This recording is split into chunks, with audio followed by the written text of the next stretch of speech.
Okay, welcome to another edition of Real Estate Investor Talk. I'm sitting next to Graham Power here in Blackheath in Cape Town.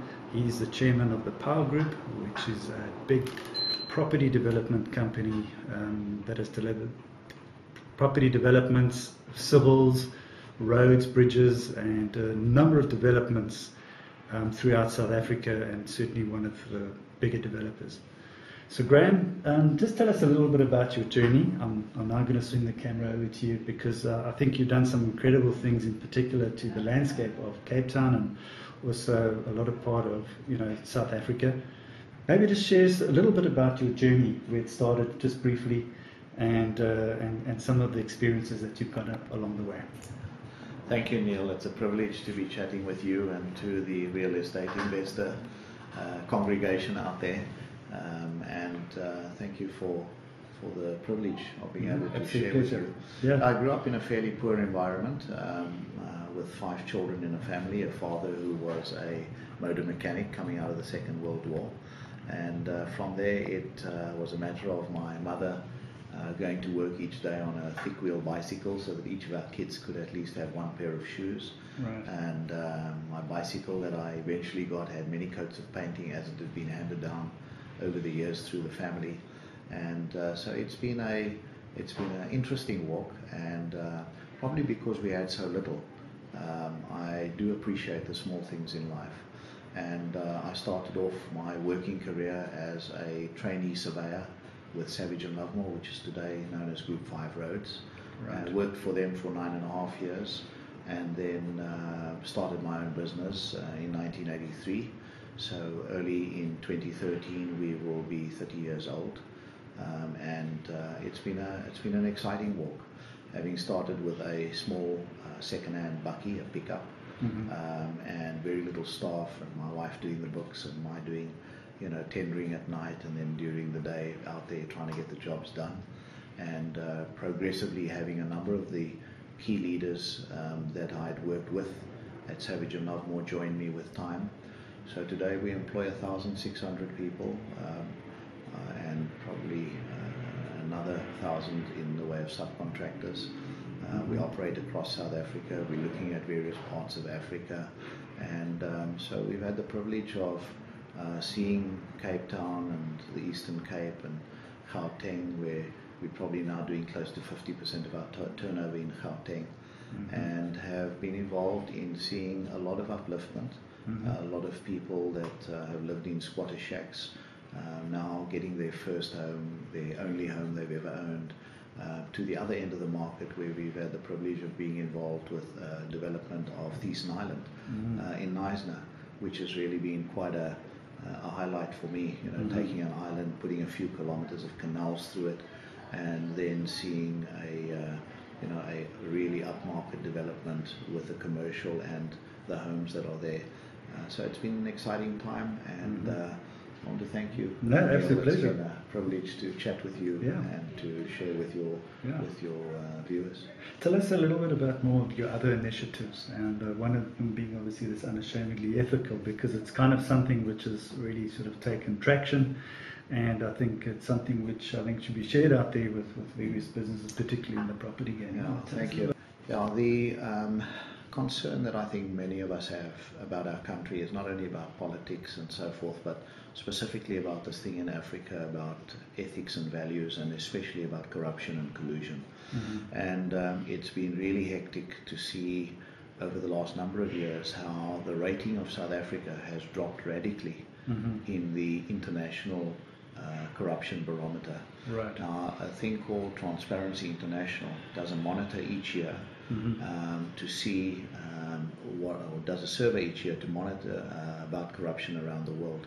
And of the 180 nations in the world that they monitor, South Africa has dropped radically over the last 3 years. We used to be number 45, then we dropped to 54. Last year we dropped to 64, 10 places in 1 year, least corrupt in the nation. And now it's just come out that we've dropped to number 69. Sure. So you can imagine when countries like Botswana is rated, I think it is number 34, least corrupt. By the way, the least corrupt in the world is New Zealand, and Singapore, and Finland, maybe? Finland is also right up there. This initiative, what we call Unashamedly Ethical, was birthed out of a very clear dream that I had in October of 2006, how that I was to, along with friends, to challenge those that are doing business in South Africa and beyond to be unashamedly ethical, and that we were to do three things: to have a electronic database where people that sign up on a commitment to be unashamedly ethical would all be part of this database worldwide, and that there would also be an ombudsman to monitor that if people don't live up to that standard which they've agreed to. So can you imagine if you wanted an electrician or plumber to come work at your home, wouldn't you rather go onto that database and select somebody and get a quote from somebody that has signed up to be unashamedly ethical? And so this is something that's rolling out at a great pace. We have set our goal that by December 2013 we'd like to see 1 million people in South Africa having individually committed to be unashamedly ethical, and 10,000 companies to have committed to be unashamedly ethical. We are well on our way. Over 3,000 companies have already committed. So if you look at the website www.unashamedlyethical.com, you will see all of the materials, all of the detail.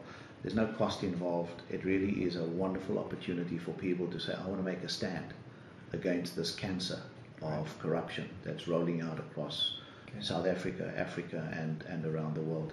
And I believe that you and I can make a difference. And if we make a stand, we